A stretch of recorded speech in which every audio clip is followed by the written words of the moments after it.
Hi hello everyone. आज चाणक्य नीतिर प्रथम अध्याय विषय आलोचना करुचु। एठारे आचार्य चाणक्य कहते जे जी निश्चित को छाड़ी अनिश्चितर आश्रय ग्रहण करे ताहार निश्चित मध्य नष्ट हो जाए। अभिप्राय यही जे जो जिनिस मिलिबार निश्चितता थाए ताहाकु प्रथमे लाभ करिया दरकार बा सही काम को प्रथमे करिदवा दरकार। एपरी नकरी जो व्यक्ति अनिश्चितता तथा जार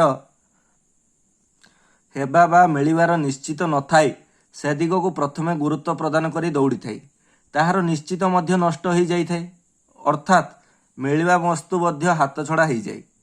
सेहीपरि आचार्य चाणक्यकर वक्तव्य होउछि जे मनरे कल्पना करथिबा कार्य को अन्यंक निकटरे प्रकाश करिया अनुचित। अभिप्राय हेउछि जे मनरे जेउ काम करिवार संकल्प रहिछि ताहाकु मनरे ही रखिवा दरकार, काहा निकटरे प्रकाश करिवा अनुचित। मंत्र परि ताहाकु गोपनीय रखी चुपचाप काम को आरंभ करदेवा दरकार।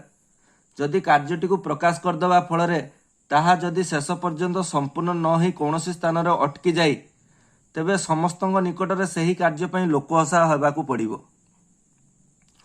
तेणु आचार्य चाणक्य कहती मनरे कल्पना करथिबा कार्य को काहारी सम्मुखरे प्रकाश करिवा अनुचित। कार्य शेष पर तो ताहा समस्त निकटरे प्रकाशित हबो। जदि भिडियोटी पसंद आस्थिबो तेबे भिडियोटी को लाइक और चैनल को सब्सक्राइब करंतु। Thank you.